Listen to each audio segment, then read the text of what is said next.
Bueno, buenos días para todos, ¿cómo están? Bueno, me alegro que estén bien. Vamos a tener una palabra de oración. Señor mi Padre, te damos gracias por esta mañana que podemos venir ante ti. Y gracias porque podemos venir a encontrarnos contigo, Señor. Y a ti te agrada estas alabanzas, que puedan haber subido a tu presencia como un olor grato, Señor, de corazones agradecidos.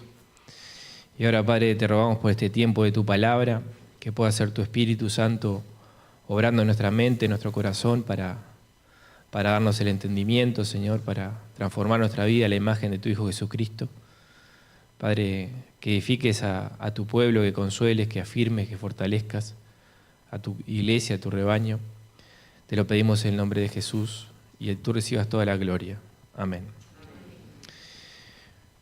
Bueno, muy bien.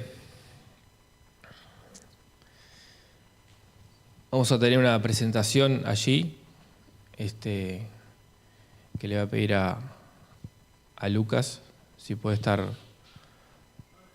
Ahí está. ¿La pasa Víctor? Sí. No la pasa Víctor. La pasa Lucas. Sí. Esto es en vivo, ¿no? Bueno, muy bien. Ustedes saben que cuando uno escucha historias de vida de hombres y mujeres que han realizado cosas extraordinarias fuera de lo común, puede indagar y buscar que, de acuerdo con esa ley de causa y efecto, ¿no? Un efecto tiene su causa. Y puede haber, y seguramente que hay, alguna situación que generó, que motivó esa entrega, ese compromiso, esa acción que lo llevó, a destacarse, ¿no? Pensaba en un par de ejemplos. Algunos conocerán. Marie Curie fue una mujer que nació en Polonia, ocupada por los rusos en el año 1867, y la menor de 5 hermanos. El abuelo era profesor y sufrían la invasión de Rusia, y entonces llevó los instrumentos de laboratorio allí a la casa, y de ahí las niñas, entre ellas Marie, pudo acercarse a lo que es la física y la química.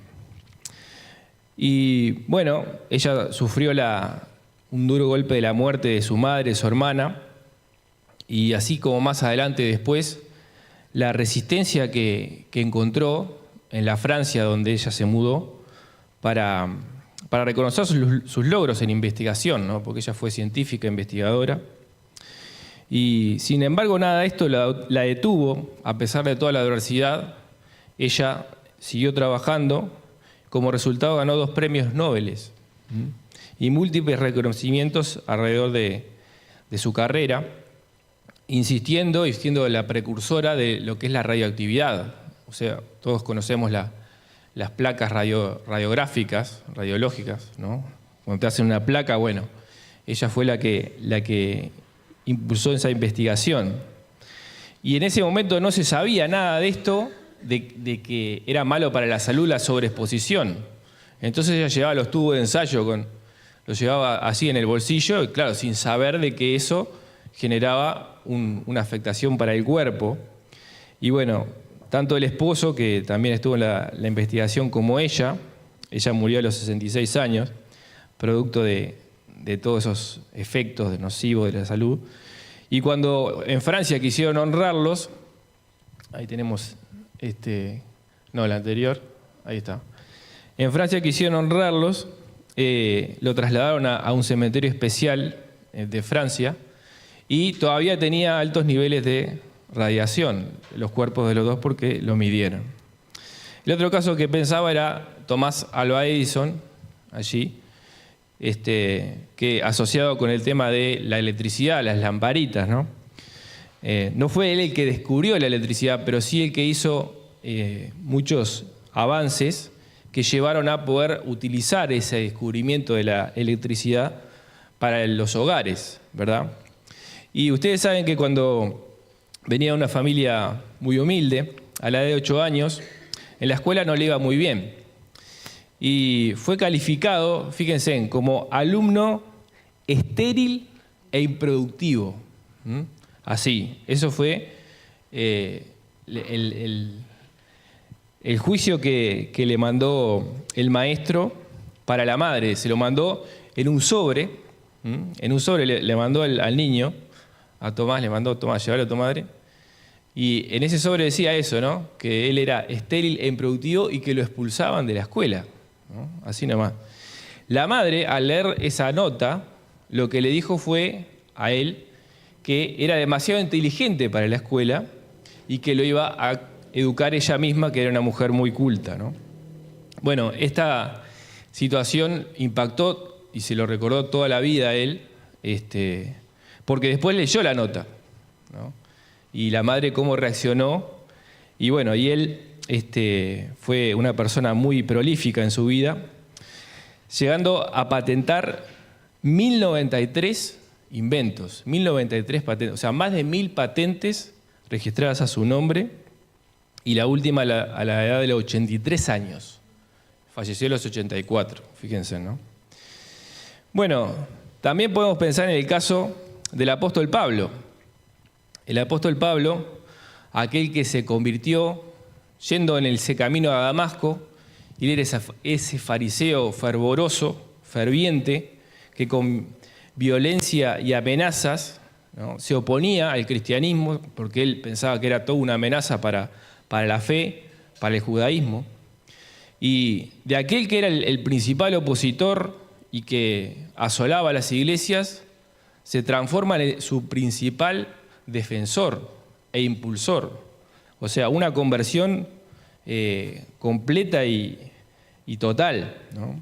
Hasta el punto de sufrir durante su vida por esa causa, por el Evangelio, por Jesucristo, aquel al quien antes perseguía, y entregar su vida en martirio por la causa de Cristo.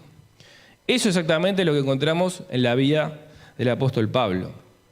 Entonces, lo mejor de esto es que podemos encontrar que esto no es para gente especial e iluminada, sino que nosotros tenemos también la esperanza de llegar a la gloria eterna, ¿no? Y ustedes habrán visto, los que son futboleros, eso que es hacia la gloria eterna. Y les quiero decir una cosa, ¿no? La gloria eterna no es ganar una copita, ¿no? Una copa, sea la Copa Libertadores o cualquier otra. Eso no es la gloria eterna. Quedarás en los anales de los libros de fútbol, de historia, pero eso se desvanece, eso es perecedero, eso queda acá, ¿no? Nosotros tenemos una esperanza de gloria. Vamos entonces a abrir la Biblia en el libro de Colosenses, que estamos estudiando, capítulo 1, para terminar en esta mañana con el capítulo 1 de Colosenses. Y estuvimos viendo en estos domingos, el último domingo veíamos por Elías, esa situación donde el apóstol Pablo, que escribe a la iglesia de Colosas, y les escribe porque había ese gnosticismo que se estaba infiltrando en la iglesia, ¿verdad? Y les escribe diciendo que Cristo es la imagen del Dios invisible. O sea, a través de Cristo podemos llegar a conocer a Dios, y solamente Él. Él fue el Verbo venido en carne, que nació como un hombre, que vivió como ningún otro, pero que realmente murió, se entregó y que realmente resucitó. Y ese fue nuestro Señor Jesucristo. Y vamos entonces a leer esos versículos desde el 24 al 29. Dice: ahora me alegro de mis sufrimientos por vosotros y en mi carne completando lo que falta de las aflicciones de Cristo. Hago mi parte por su cuerpo, que es la iglesia, de la cual fui hecho ministro conforme a la administración de Dios que me fue dada para beneficio vuestro, a fin de llevar a cabo la predicación de la palabra de Dios. Es decir, el misterio que ha estado oculto desde los siglos y generaciones pasadas, pero que ahora ha sido manifestado a sus santos, a quienes Dios quiso dar a conocer cuáles son las riquezas de la gloria de este misterio entre los gentiles, que es Cristo en vosotros, la esperanza de la gloria. A Él nosotros proclamamos, amonestando a todos los hombres y enseñando a todos los hombres con toda sabiduría, a fin de poder presentar a todo hombre perfecto en Cristo. Y con este fin también trabajo, esforzándome según su poder que obra poderosamente en mí. Muy bien, considerando entonces primero, ahí está, el gozo en el sufrimiento, ¿no? Ese versículo 24 que dice, ahora me gozo en lo que padezco por vosotros. Y esto notamos de quién lo dice, ¿no? ¿Quién es el que está hablando aquí? El que está hablando es el apóstol Pablo, o sea, alguien que realmente tenía autoridad. Y él, como apóstol, él no dice, bueno, ahora que yo soy apóstol, todo el mundo se tiene que someter bajo mi autoridad. Tampoco dice, como podemos escuchar ahora algunos que se llaman apóstoles, ahora todos me tienen que dar dinero a mí porque yo soy apóstol y bueno, yo les sirvo, entonces ustedes me tienen que dar dinero a mí. Y al único que tienen que escuchar es a mí porque yo soy el apóstol y soy el dueño de la verdad y ya está. No dice nada de eso. Él lo que dice es que se goza. ¿Pero por qué razón ese gozo, esa alegría, ese profundo estado de satisfacción? ¿Por qué venía? Venía por ni más ni menos que el sufrimiento, hermano. Sufrir por los creyentes y gozarse en ello. Y uno dice, si el apóstol Pablo tenía que sufrir, bueno, ¿qué nos queda a nosotros, no? Y claro, sufrir pero con gozo. Uno puede decir como una contradicción. Y yo pensaba, ¿no? Las cosas que se nos vienen en la vida, las aflicciones, los problemas, por la causa de Cristo.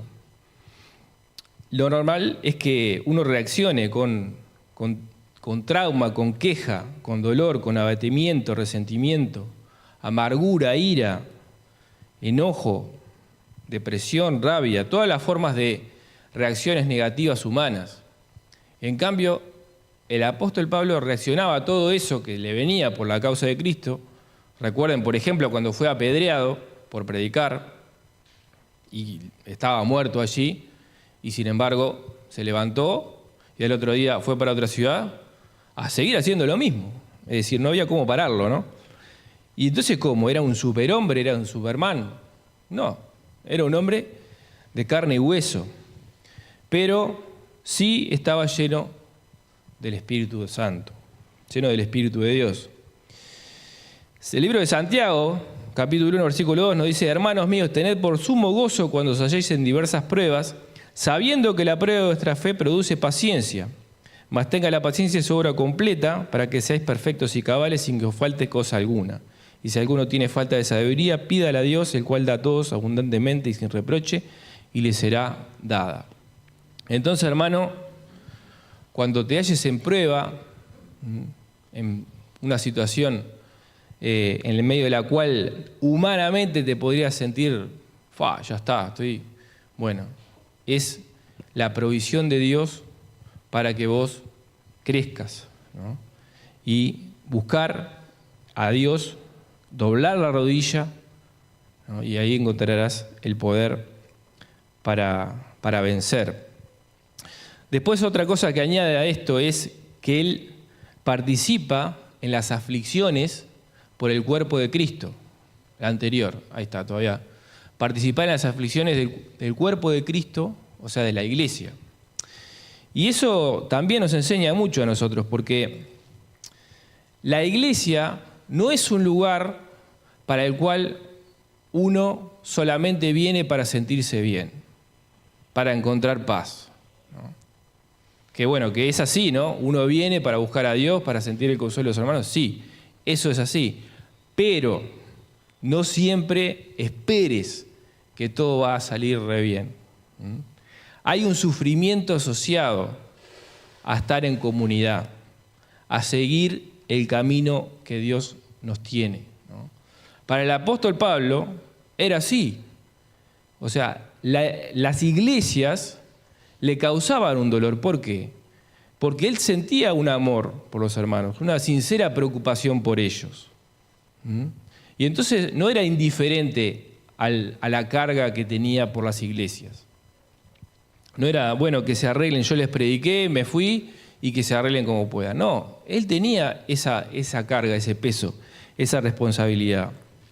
También nosotros, al vivir en comunidad, al vivir en la iglesia, tenemos que tener esa expectativa razonable de que sí, hay gozo, hay consuelo.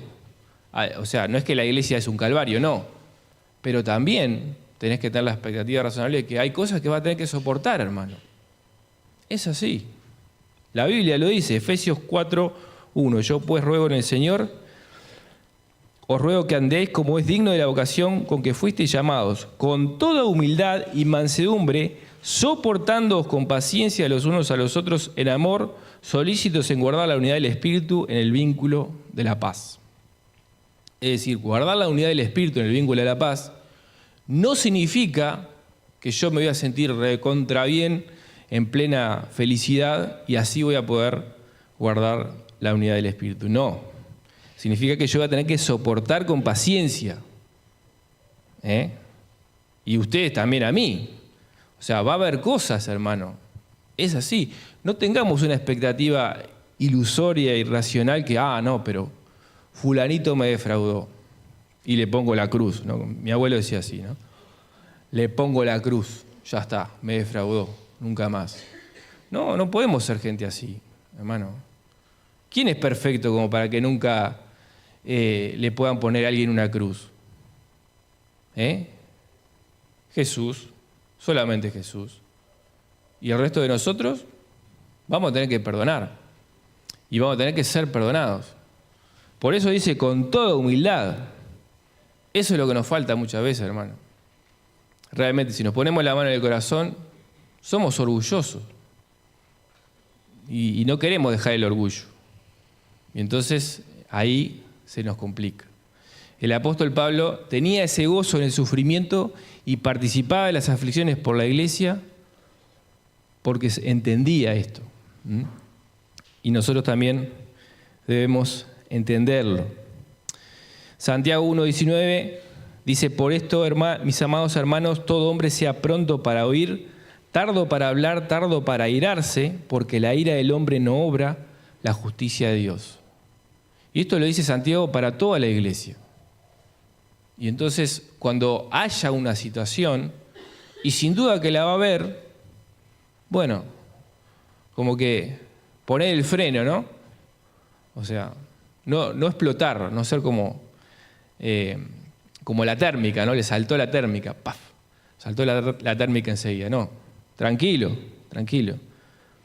Y después sí hablar, ¿no? Hablar, pero hablar bien. Y bueno, acá vemos al apóstol Pablo que ese impacto masivo en el corazón de la aparición del Señor Jesús allí en ese camino a Damasco le causó ese cambio de sufrir, de pasar a ser el principal opositor a sufrir con gozo. Y nosotros también tenemos esa oportunidad al día de hoy. Porque el apóstol Pablo no está, ya está en la presencia de Dios. Pero, ¿quién les va a predicar? ¿Quién los va a discipular? ¿Quién los va a bautizar? ¿Quién les va a enseñar? Nosotros somos los que estamos aquí hoy para servir a nuestra generación. Y tiene asociado eso cierto grado de sufrimiento y de dolor. Y tenemos que estar dispuestos a hacerlo.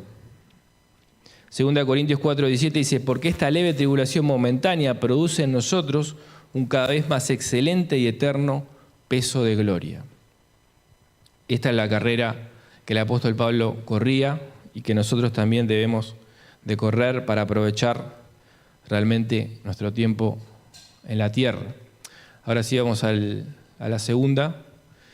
Ser fieles administradores de Dios, versículo 25, de la cual fui hecho ministro según la administración de Dios que me fue dada para con vosotros, para que anuncie cumplidamente la palabra de Dios.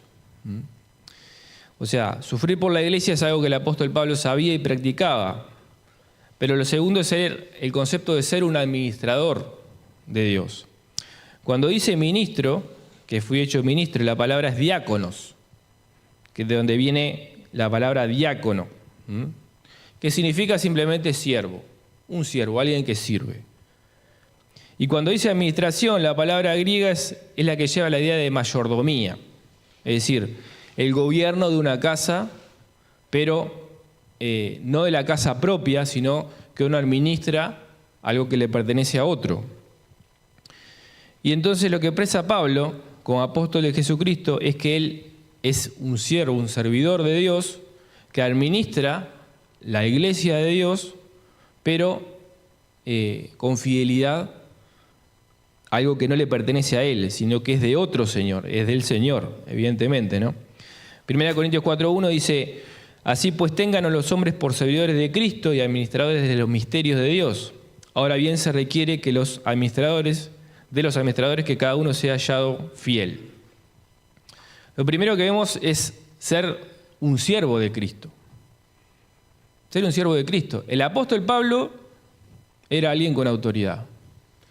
Y lo que él quería es ser un siervo de Cristo. Pero no el siervo de Cristo como a veces se entiende en el mundo evangélico, como que, bueno, acá está el gran siervo de Cristo, ¿no? Todos se arrodillen frente a él y le prendan una vela. No, no era así, hermano. El siervo de Cristo es realmente alguien humilde. Sí con autoridad, pero no con esa arrodíllese frente a él, no. Entonces, las enemistades, competencias, envidias, celos, son de la carne y del diablo, no deberían de tener lugar en la iglesia de Dios. Y Juan 13:12 nos dice, después de que el Señor Jesús les lava los pies a los discípulos, que estaban justamente peleándose para ver quién era el mayor, quién podía ser el mayor en el reino después del Señor. Ellos estaban en esa, ¿no? Y él agarra y hace el trabajo, la tarea de un esclavo. Del esclavo más bajo de todos, lavar los pies, ¿no? Las patitas, diríamos nosotros, de todos. Bueno, el Señor hace esto. Que Pedro no quería, ¿se acuerdan de eso? Bueno, después de esa situación, Juan 13:12, así que después que les hubo lavado los pies, tomó su manto, volvió a la mesa y les dijo, ¿sabéis lo que os he hecho? Vosotros me llamáis maestro y señor y decís bien porque lo soy.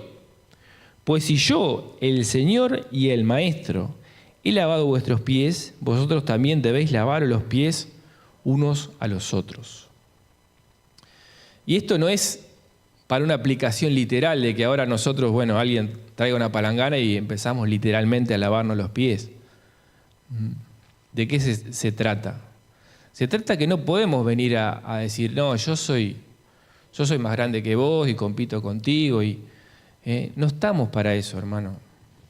Si el Señor, el Dios que bajó del cielo y se hizo carne, estuvo dispuesto a agacharse y lavarle los pies a unos pescadores, a unos publicanos, a sacarle la mugre que tenía en los pies. Dios hizo eso, ¿no? ¿Qué queda para ti y para mí? ¿Qué podemos decir? No, yo esto... Por algo dice, ¿no? Estimando cada uno a los demás como superiores a uno mismo. Esa es la verdadera humildad. No cabe el orgullo frente al acto tremendo de Dios encarnado haciendo esto. Es muy fuerte, hermano, pero es lo que tenemos que entender. La iglesia no nos pertenece. La iglesia no te pertenece. Es una administración en favor de otro, de Dios. La iglesia le pertenece a Dios. Y tú y yo somos administradores de Dios, colaboradores con Dios. Así debemos ser. No tenemos que decir, esta es mi iglesia y acá acá mando yo, eso no corre.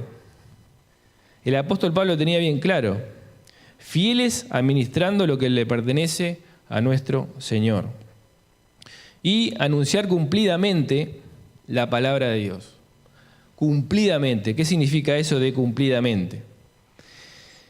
Y bueno, no es predicarse a sí mismo. O sea, no es que el que se sube acá va a decir, miren lo que soy yo, porque yo esto, porque yo lo otro, porque yo acá, porque yo allá. O hablar de otro, o hablar anécdotas o cosas humanas, sino predicar la palabra de Dios. Eso es lo que transforma vidas. Eso es lo que necesitamos escuchar. Eso es lo que la iglesia necesita oír para ser edificada. Y eso es lo que tenemos que buscar. Y no una parte, no lo que me conviene o lo que me viene bien, sino todo. Cumplidamente es todo el consejo de Dios. ¿Se acuerdan cuando le habló a los ancianos ahí en Éfeso, de Éfeso? Le dice, bueno, yo estoy limpio de la sangre de ustedes porque no rehuí de anunciarles todo el consejo de Dios. Uno tiene que, y no solamente siendo anciano, pastor, sino cuando uno es maestro, tiene que anunciar con fidelidad, tiene que decir las cosas como son. El apóstol Pablo cambió ese fervor religioso fariseo por esa humilde fidelidad de un siervo colaborador, y nosotros también deberíamos imitarlo así. Después vemos versículos 26 y 27, Cristo en nosotros, la esperanza de gloria. La esperanza de gloria. Habla de un misterio, habla del misterio escondido de los siglos y edades, y no es que sea algo enigmático, ¿verdad? Cuando uno dice un misterio puede ser algo como, no sé, medio enigmático. No, simplemente antes, dice, estaba escondido. Había un velo, el telón estaba oculto, había ciertos anuncios, como la Van Premier, ¿no? Había anuncios, miren que va a haber en el Antiguo Testamento, va a venir el siervo del Señor, pero con la venida de Cristo se descorre el velo y ahí todo es revelado. Y yo me preguntaba, ¿no? Si te invitaran a una Van Premier de una superproducción millonaria, ¿no lo valorarías? ¿No estaría? ¿No te vestirías? Ahí no sería importante para ti. Bueno, nosotros tenemos ese misterio que conocemos. Se descorrió este velo, el telón de los siglos.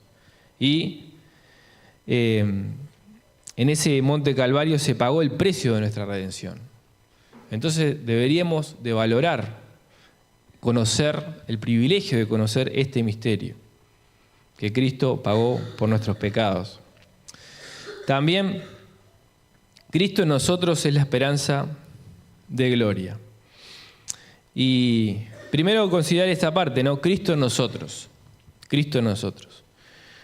Y esto diferencia la fe cristiana de cualquier otra. No es un esfuerzo personal por alcanzar un cierto estándar, un nivel, a través de realizar buenas obras, a través de realizar ofrendas, a través de determinados sacrificios o ritos, para alcanzar el favor de cierta divinidad y después la vida eterna. No es así. La vida cristiana no es eso.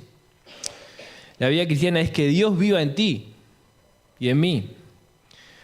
Y no podemos alcanzar esto humanamente. Humanamente hablando, estamos destituidos de la gloria de Dios. Romanos 3:23 lo dice, por cuanto todos pecaron y están destituidos, separados de la gloria de Dios. Entonces la única opción y solución posible a esto es que el pecador se arrepienta y humille su corazón. Hechos 17:30 dice, pero Dios, habiendo pasado por alto los tiempos de esta ignorancia, ahora manda a todos los hombres en todo lugar que se arrepientan. O sea, Dios no sugiere ni pide, Dios manda, ordena. Dios ordena que te arrepientas si todavía no lo has hecho. No es una opción, es un mandato de Dios. Y recibir por la fe la salvación que Cristo te quiere dar gratuitamente. Gratuitamente. Efesios 2, 8 y 9, porque por gracia sois salvos por medio de la fe, y esto no de vosotros, pues es un don de Dios, no por obras para que nadie se gloríe. Y al recibir a Cristo, es un llamado de los siglos. Juan 1:12, más a todos los que le recibieron, los que creen en su nombre, les dio potestad de ser hechos hijos de Dios. Recibe a Cristo si aún no lo has hecho. Y eso produce la llegada de Cristo a tu corazón y a tu vida. Porque Juan 14:23 dice que el que me ama, mi palabra guardará, y mi Padre le amará, y vendremos a Él y haremos morada con Él. O sea que Cristo vive en todos los corazones que le hemos recibido. Y cuando Cristo vive en tu corazón, eso significa que tenés una fuente. Juan 7:37 al 39.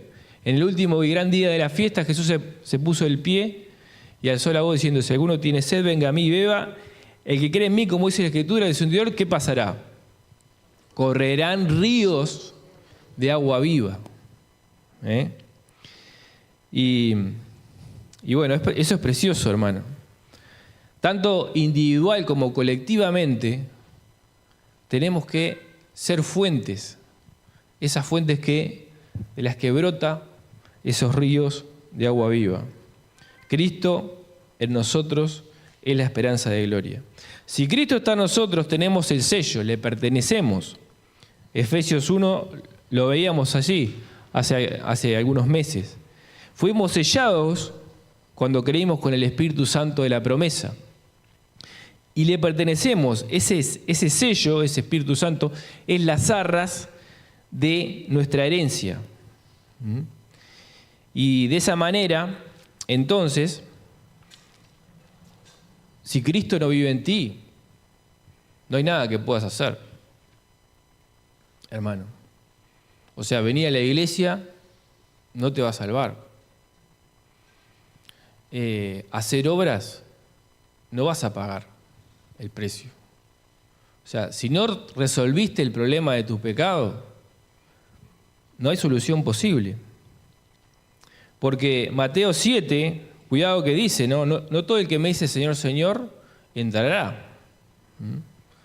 Muchos me dirán en aquel día: no profetizamos en tu nombre no echamos demonios, en tu nombre no hicimos milagros.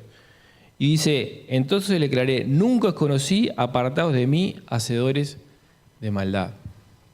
No todo el que me dice Señor, Señor. Cristo tiene que vivir en ti. Pero lo bueno de esto es, el que a mí viene, no le echo fuera. El Señor viene si tú le abres la puerta de tu corazón con arrepentimiento. Y esta fe, esta certeza, esta esperanza, es la garantía, hermano, que no nos avergüenza. Romanos 5:5 dice: y la esperanza no avergüenza, porque el amor de Dios ha sido derramado en nuestros corazones por el Espíritu Santo que nos fue dado. Y la Escritura dice: todo aquel que en él creyere no será avergonzado. Romanos 10:11.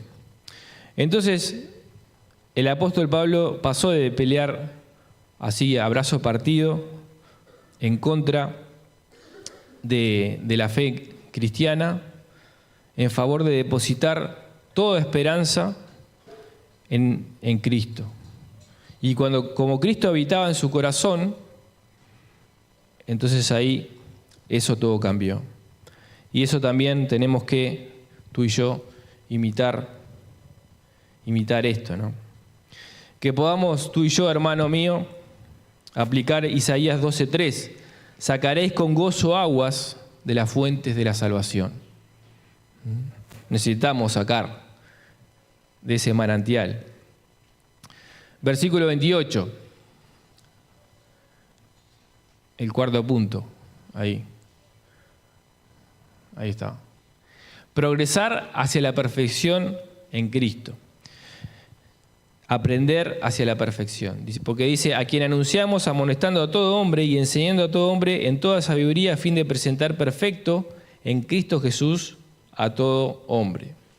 La tarea del ministro y siervo de Cristo no es obligar, ni tampoco solamente informar como quien lee un diario, ¿no? O sea, hay que amonestar. Dice, amonestamos, amonestar.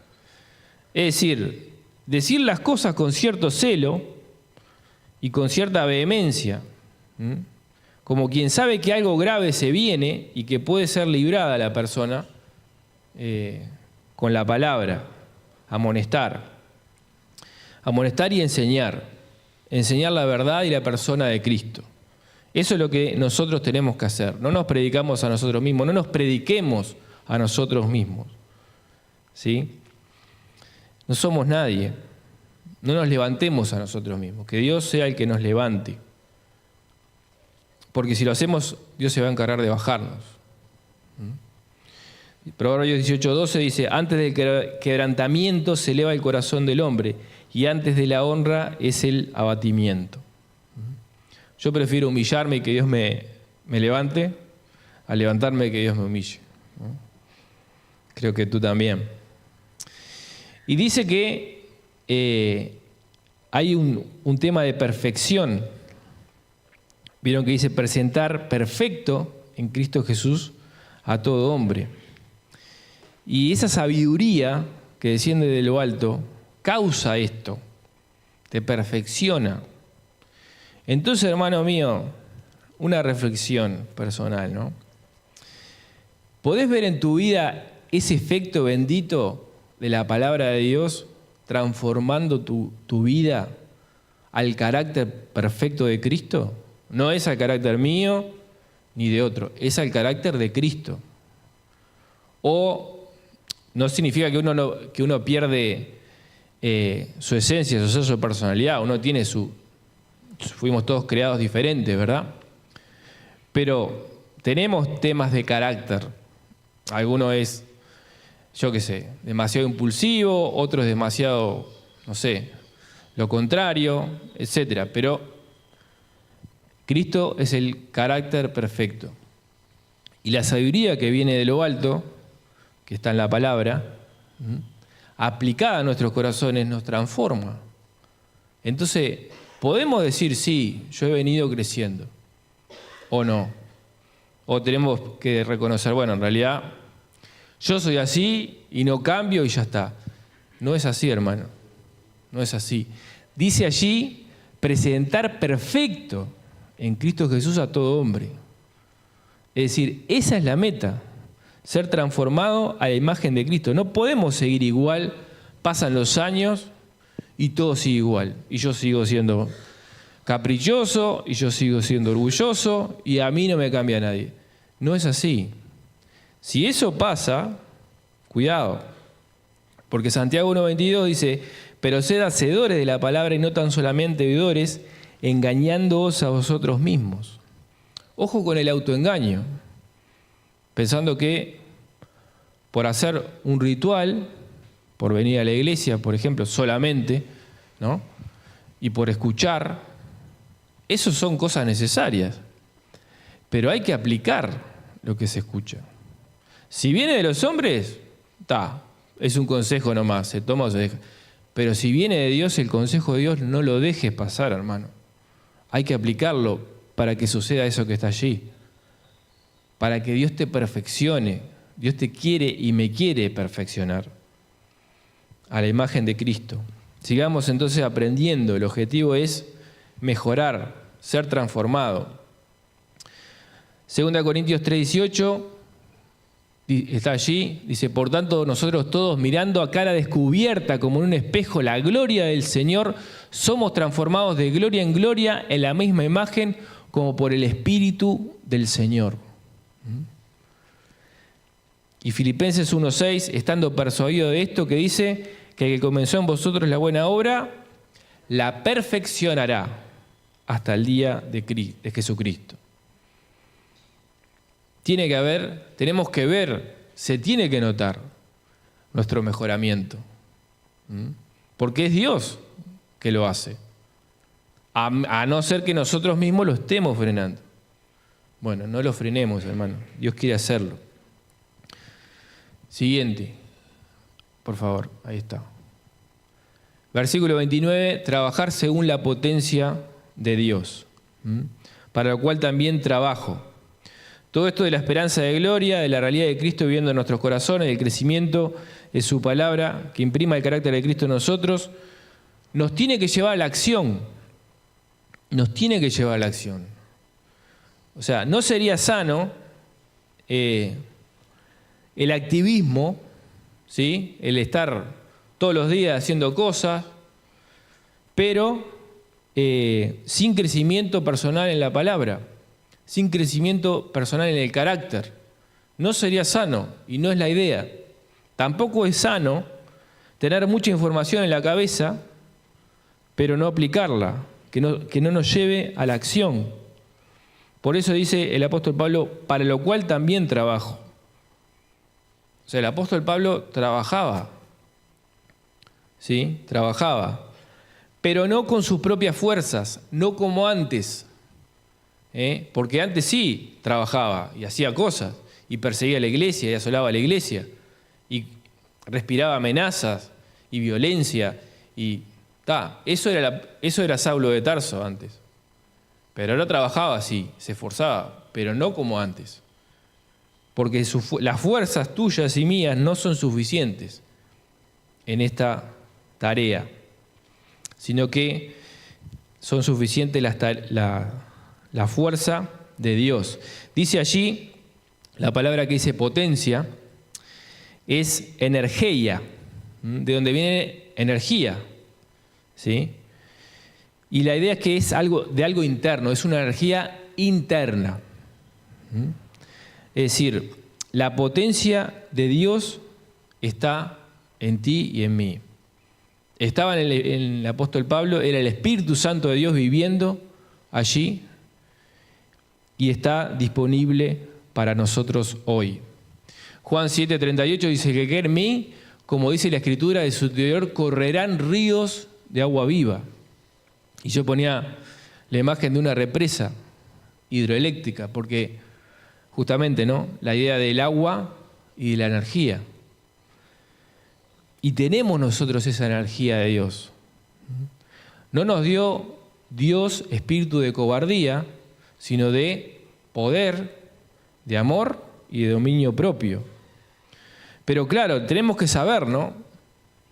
Podemos nosotros dejarlo correr o podemos también contristar. Efesios 4:30 dice, no contristéis al Espíritu Santo de Dios, con el cual fuisteis sellados para el día de la redención. También Tesalonicenses 5:19, no apaguéis al Espíritu. No lo contristemos, no lo apaguemos al Espíritu, no lo frenemos. Claro, una cosa que genera eso es la soberbia, porque Dios resiste a los soberbios y da gracia a los humildes. Tenemos que cuidar nuestro corazón de estas cosas. Y entonces que dejemos que de nuestro interior broten los ríos de agua viva. Hablamos de la gloria. Fíjense, me acordaba de esta imagen de esta portales de esplendor. En el año 1956, 5 hombres fueron a compartir el Evangelio con una tribu indígena,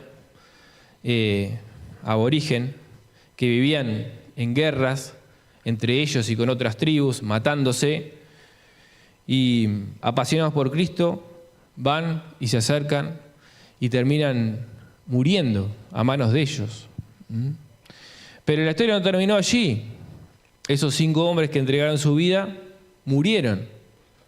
Pero las esposas, algunas de las esposas, y con los hijos, siguieron en el lugar y se contactaron con una de la tribu que les dio entrada a la tribu y se mudaron con ellos y les predicaron de Cristo y se convirtieron y se bautizaron y pasaron a ser una tribu que se convirtió a Cristo.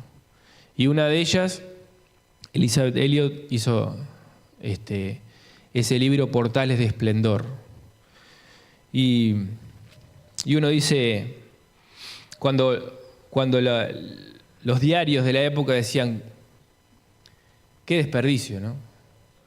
Hombres jóvenes, padres de familia, gente capacitada, fueron de Estados Unidos, fueron ahí al Ecuador, a la selva, a morir a manos de unos aborígenes, unos salvajes. Pero sin embargo, fueron promovidos a la gloria de esa manera. Pero no porque se ganaran la salvación, sino porque la salvación ya había habido un inmenso y grande sacrificio antes, el de su Señor, el de Jesucristo. Y nosotros también podemos servirle hoy sabiendo que tenemos ese pasaporte ya sellado. Entonces, conclusión, bueno, estar dispuesto a sufrir lo que sea necesario con gozo por la voluntad de Dios, ser fieles administradores de Dios, sea que seamos pastores o que seamos maestros de escuelita o lo que sea que seamos, bueno, ser fieles administradores de Dios. Es Cristo en ti y en mí la esperanza de gloria que tenemos, ¿no? Aplicamos lo aprendido, la sabiduría de Dios para ser perfeccionados por Él y trabajar, pero con la potencia de Dios en nosotros, que está disponible. Sabiendo que, como dice 2 Corintios 4:17, esta leve tribulación momentánea produce en nosotros un cada vez más excelente y eterno peso de gloria, ¿no? Que así sea, que podamos hacerlo así para la gloria de Dios. Amén.